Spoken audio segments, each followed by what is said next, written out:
솔직히 한국에 뭐가 있다고. 차라리 일본이나 중국이 낫지 않을까요? 굳이 그렇게 작은 나라에 가야 할 이유가 있을까요? 한국의 건축이라는 게 다 중국 건축을 모방한 거 아닌가요? 굳이 모방본을 볼 필요가 있을까요? 중국 유학생들 사이에서 웅성거림이 일어났어요. 과연 하버드 건축학과에서는 무슨 일이 일어난 걸까요? 오늘 이야기 시작합니다. 안녕하세요. 저는 하버드 대학교 건축학과의 제임스 윌슨 교수입니다. 30년 넘게 세계의 건축과 도시 계획을 연구하고 가르쳐온 건축학자죠. 매년 학생들과 함께 세계 각국의 건축 문화를 탐방하는 연구 여행을 진행하고 있습니다. 올해는 특별히 한국을 방문지로 선택했습니다. 전통과 현대가 조화롭게 공존하는 한국의 건축과 도시 계획이 제 눈길을 사로잡았기 때문이죠. 하지만 이번 여행은 단순한 건축 탐방 이상의 의미 있는 경험이 되었습니다. 지금부터 들려드릴 이야기는 저와 학생들이 일주일 동안 한국에서 경험한 특별한 순간들입니다. 특히 한국에 대한 편견을 가졌던 몇몇 학생들의 놀라운 변화 과정을 함께 지켜보시죠. 이 이야기를 시작하기 전에 저는 감히 말씀드릴 수 있습니다. 이번 여행은 학생들뿐만 아니라 저에게도 깊은 통찰과 감동을 준 잊지 못할 경험이었다는 것을요. 그 이야기를 들려드리겠습니다. 하버드 대학교의 봄 학기가 끝나갈 무렵 저는 건축학과 교수실 창가에 서서 캠퍼스의 고풍스러운 건물들을 바라보고 있었습니다. 매년 이맘때면 다음 학기 연구 여행지를 결정해야 하는데 이번에는 특별한 곳을 찾고 싶었죠. 제 시선이 책상 위에 놓인 태블릿으로 향했어요. 어제 밤늦게까지 시청했던 다큐멘터리가 자꾸 머릿속을 맴돌았기 때문입니다. 전통과 현대가 공존하는 도시 서울. 다큐멘터리는 600년 역사의 한옥과 최첨단 스마트 빌딩이 조화롭게 어우러진 서울의 모습을 보여주고 있었습니다. 특히 전통 건축의 철학과 현대 기술이 결합된 동대문 디자인 플라자의 모습은 저의 호기심을 강하게 자극했죠. 30년간 건축을 연구해온 제가 봐도 놀라운 조화였습니다. 연구 여행 계획서를 수정하면서 제 마음은 이미 서울로 향하고 있었어요. 하지만 이 결정이 어떤 반발을 불러일으킬지는 그때까지만 해도 예상하지 못했습니다. 다음 날 오후 연구 여행 논의를 위해 모인 25명의 학생들의 표정이 사뭇 진지해 보였습니다. 평소 조용한 세미나실이 웅성거리는 소리로 가득 찼죠. 제가 준비한 프레젠테이션을 시작하려는 순간 사이먼이라는 학생이 갑자기 손을 들었습니다. 교수님, 죄송하지만 한국이요? 우리가 굳이 그렇게 작은 나라에 가야 할 이유가 있을까요? 차라리 일본이나 중국이 낫지 않을까요? 솔직히 한국에 뭐가 있다고. 사이먼의 말에 다른 학생들도 술렁이기 시작했습니다. 특히 중국 유학생 리안의 표정이 심상치 않아 보였죠. 저는 침착하게 프레젠테이션을 시작했습니다. 스크린에는 경복궁의 웅장한 전경이 떴어요. 그 옆으로 현대적인 서울의 야경이 교차되며 나타났습니다. 여러분, 우리는 지금까지 유럽의 고딕 건축, 중국의 전통 건축을 연구해왔습니다. 하지만 이번에는 조금 다른 시각이 필요해요. 전통과 현대가 가장 아름답게 공존하는 곳, 바로 한국입니다. 그때 리안이 불쑥 끼어들었습니다. 한국의 건축이라는 게 다 중국 건축을 모방한 거 아닌가요? 굳이 모방본을 볼 필요가 있을까요? 리안의 말이 떨어지자마자 뒤쪽에 앉아있던 중국 유학생들 사이에서 웅성거림이 일어났어요. 창가 쪽에 앉아있던 중국 유학생 징페이가 손을 들었습니다. 저도 리안의 의견에 동의합니다. 한국의 건축 양식은 당나라 시대 우리 건축을 그대로 가져온 거예요. 심지어 한옥이라는 말도 우리 한족의 집이라는 뜻이라고 들었어요. 징페이의 말에 옆자리에 중국 유학생 샤오밍도 거들었죠. 맞습니다. 우리 베이징의 자금성과 비교하면 규모나 웅장함도 비교가 안 되죠. 차라리 베이징이나 시안으로 가는 게 더 공부가 될 것 같은데요. 세미나실의 공기가 순식간에 얼어붙었습니다. 중국 유학생들 5명이 서로를 바라보며 동조하는 눈빛을 교환했고 사이먼도 이들의 의견에 고개를 끄덕이고 있었어요. 심지어 다른 학생들 중 몇몇도 고개를 갸우뚱거리며 의구심을 보였죠. 저는 이 순간이 중요한 교육의 기회가 될 수 있다고 생각했습니다.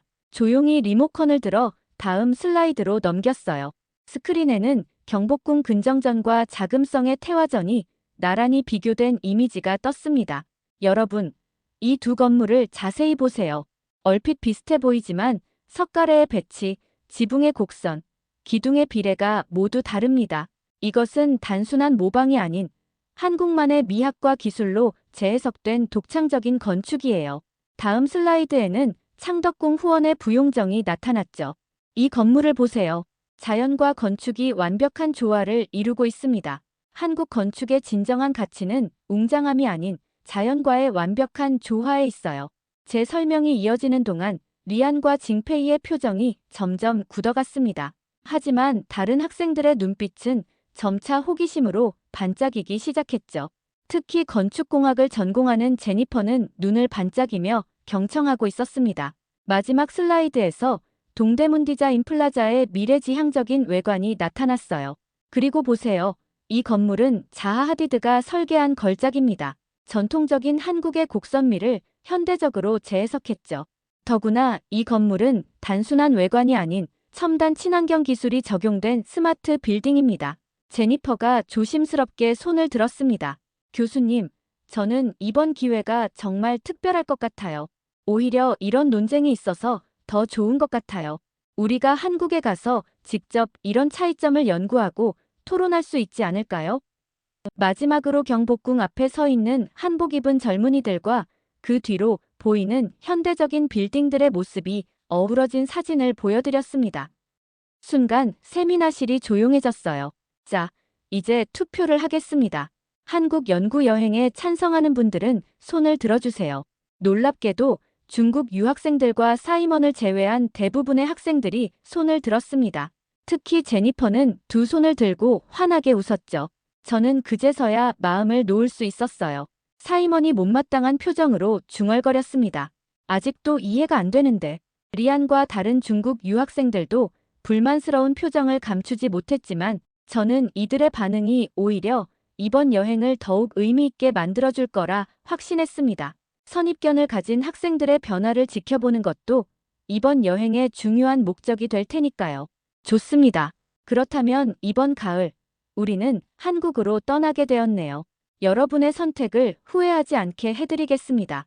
교수실로 돌아오는 저의 발걸음이 한층 가벼워졌습니다. 창밖으로 석양이 물들어가는 하버드 캠퍼스를 바라보며 이번 여행이 학생들에게 어떤 변화를 가져다 줄지 기대가 되었죠. 특히 사이먼과 리안 같은 학생들의 고정관념이 어떻게 깨질지 더욱 궁금해졌습니다. 12시간의 비행 끝에 인천국제공항에 도착했습니다. 기내에서 내리자마자 학생들의 표정이 각양각색이었어요. 제니퍼는 설렘으로 들떠 있었고 사이먼은 여전히 무표정을 유지하고 있었죠. 그리고 중국 유학생들은 입국장으로 향하는 내내 무언가를 속삭이며 키득거리고 있었습니다. 이게 그렇게 칭찬받는 공항이라고요? 베이징 다신공항이 규모도 더 크고 시설도 더 좋은데. 리안이 고개를 갸우뚱거리며 말했습니다. 징페이가 거들었어요. 맞아요. 우리 공항은 세계 최대 규모잖아요. 여기는 좀 초라해 보이네요. 그때였습니다. 입국장으로 들어서자 학생들 앞에 스마트 입국 심사대가 나타났어요. 여권을 스캔하고 지문과 얼굴 인식을 하는 전 과정이 2분도 채 걸리지 않았죠. 와, 사이먼의 입에서 작은 탄성이 흘러나왔습니다. 미국에서는 보통 1시간은 기다리는데. 하지만 리아는 여전히 불만스러운 표정이었어요. 우리도 이런 거 있어요.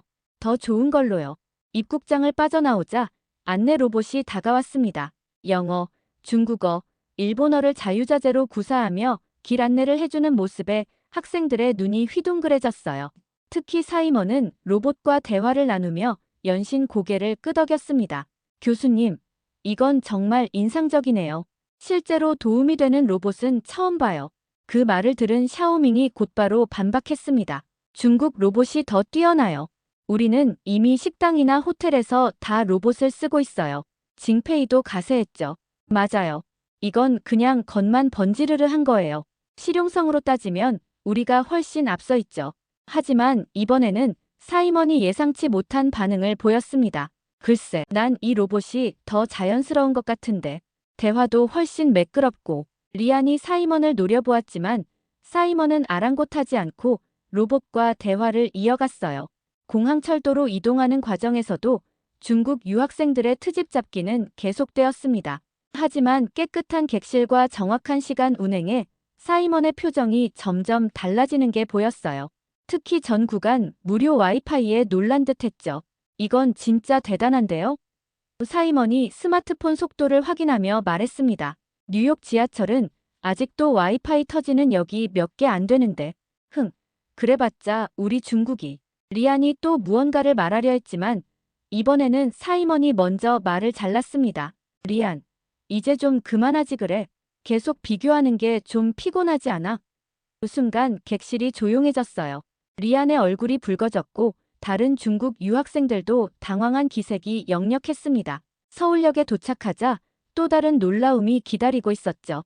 역사 내 무인 발권기, 디지털 안내 시스템, 그리고 깔끔한 환승 체계까지. 사이먼은 이제 스마트폰으로 이것저것을 열심히 촬영하기 시작했습니다. 교수님, 제가 편견을 가졌던 것 같아요.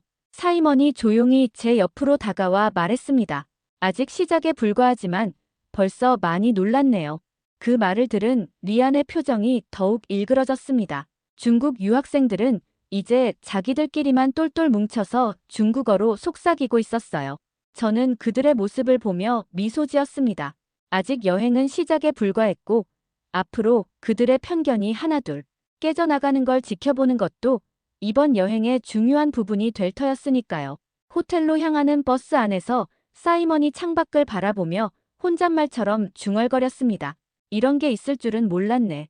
그의 말에 제니퍼가 환하게 웃으며 말했죠. 아직 진짜 좋은 건 보지도 못했어요. 내일부터가 진짜예요. 중국 유학생들은 뒷자리에서 여전히 무언가를 비판하고 있었지만 이제는 더 이상 크게 신경 쓰이지 않았습니다.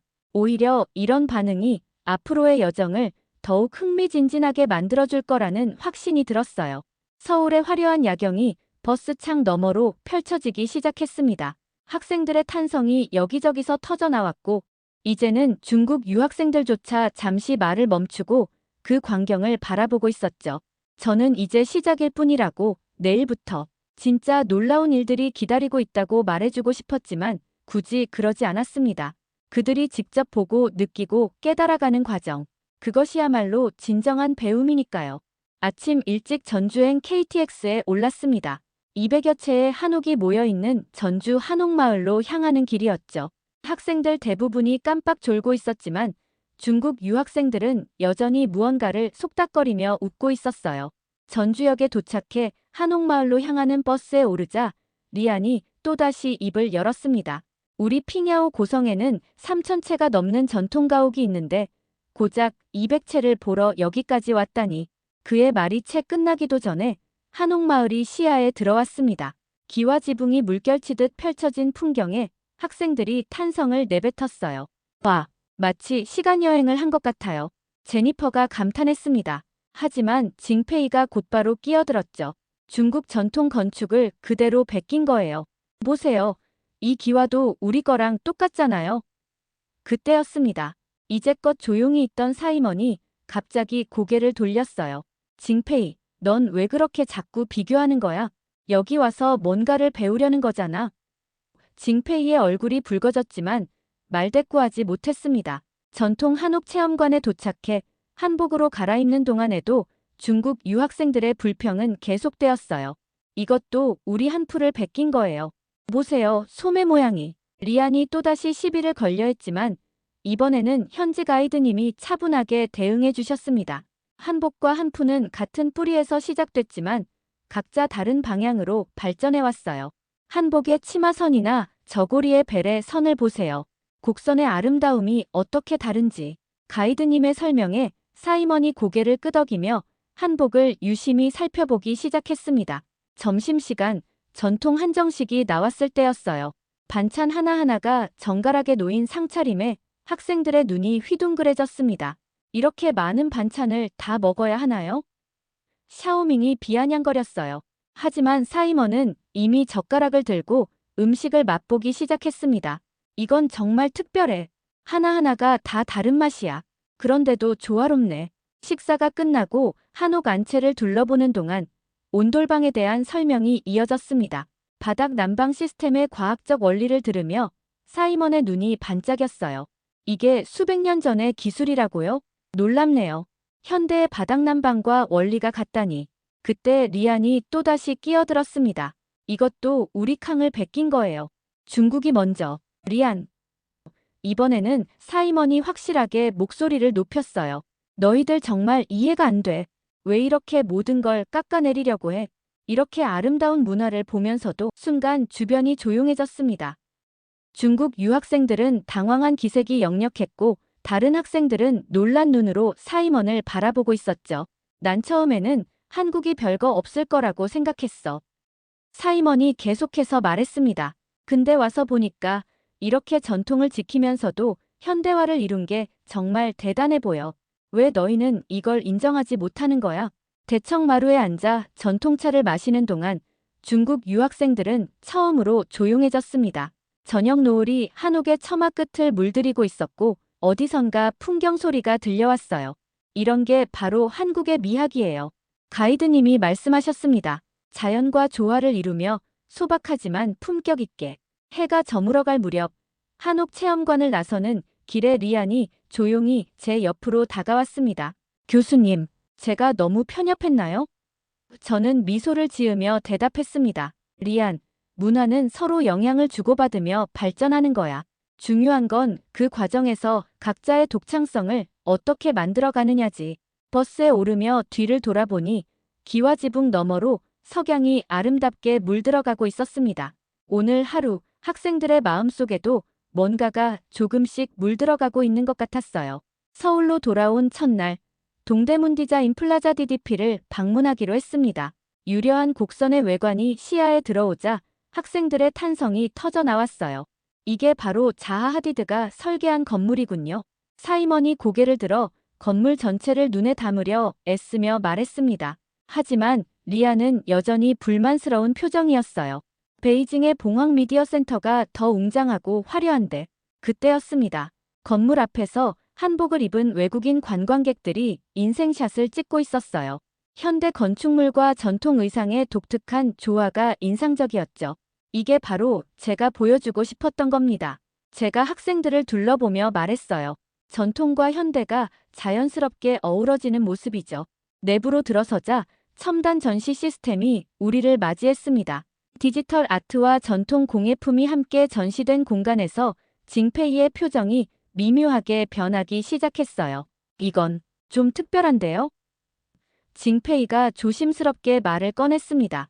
우리는 보통 전통과 현대를 완전히 분리해서 전시하는데 점심시간 우리는 DDP 근처의 전통시장으로 향했습니다. 시장 입구에서 스마트폰으로 QR코드를 스캔하자 모든 가게의 정보가 영어로 번역되어 나타났어요.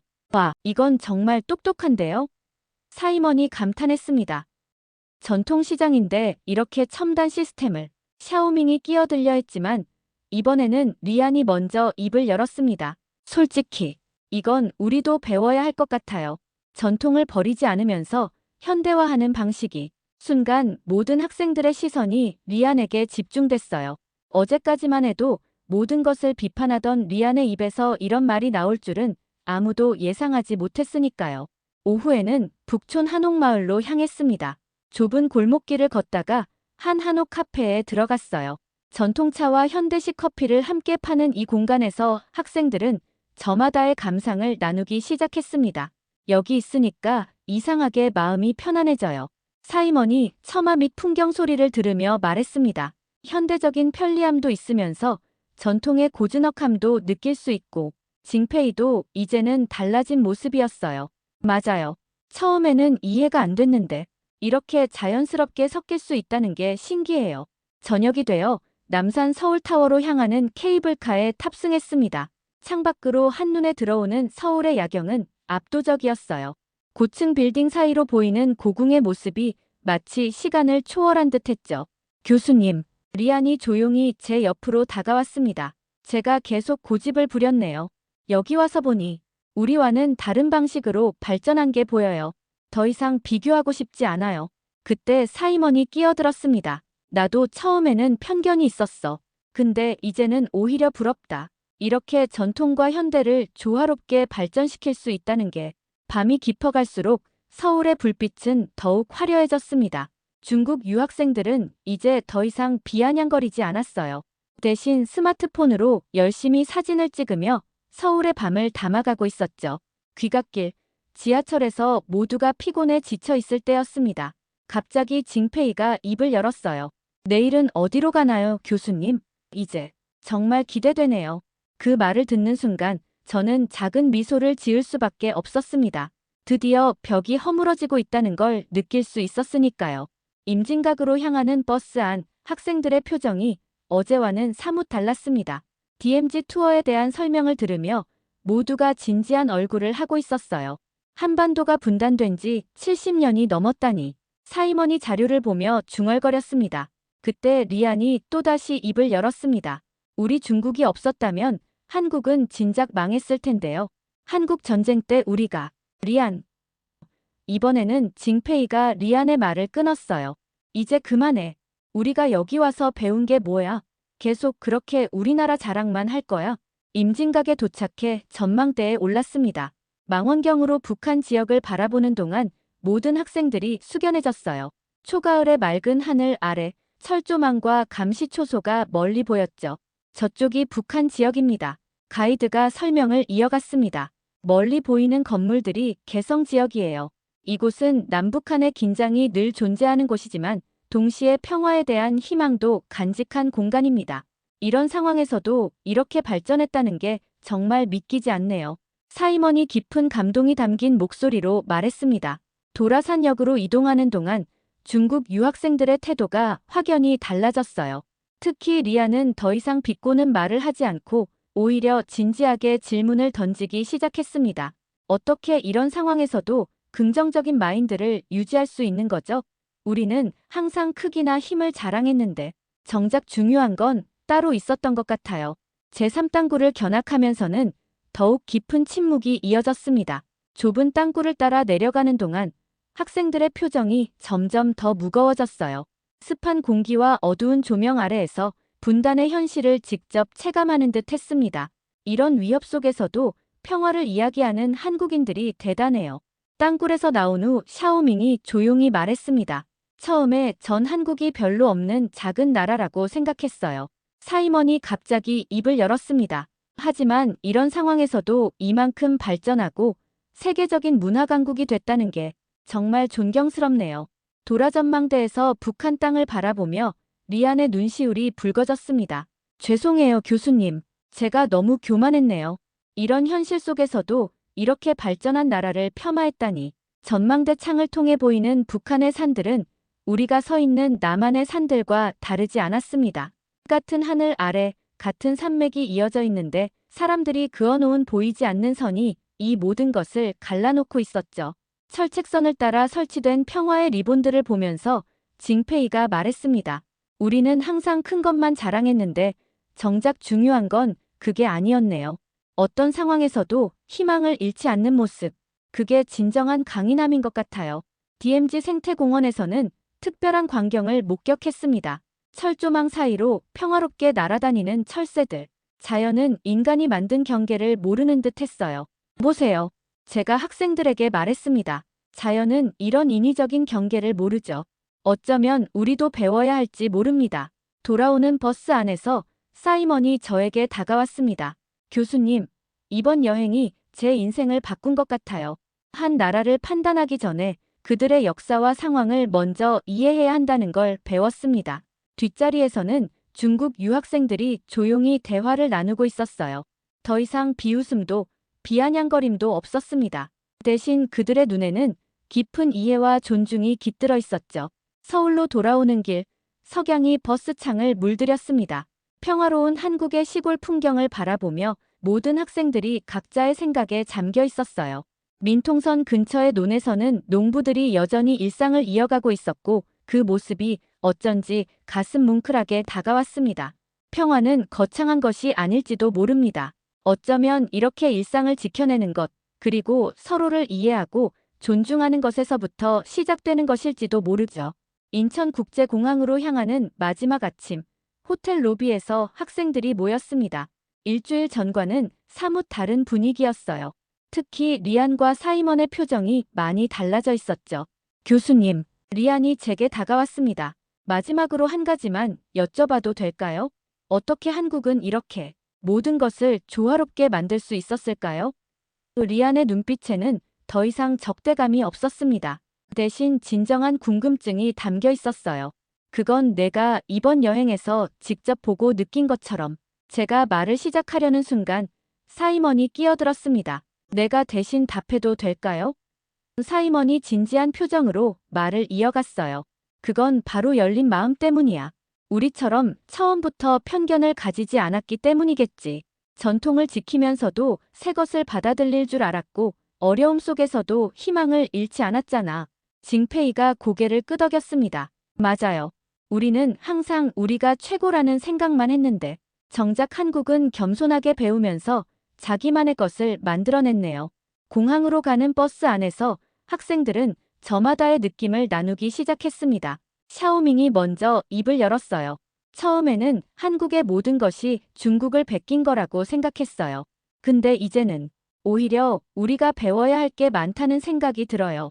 특히 전통과 현대를 조화시키는 방법 같은 거. 제니퍼가 웃으며 말했습니다.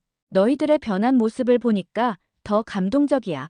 특히 사이먼, 넌 정말 180도 달라졌어. 사이먼은 부끄러운 듯 웃으며 대답했어요. 그러게, 내가 얼마나 좁은 시야를 가지고 있었는지 이제야 알겠어. 한국은 작은 나라가 아니야. 오히려 굉장히 큰 비전과 가능성을 가진 나라라는 걸 이제 알았어. 출국장 앞에서 마지막 인사를 나누는 순간 리안이 갑자기 제 앞에 바짝 다가왔습니다.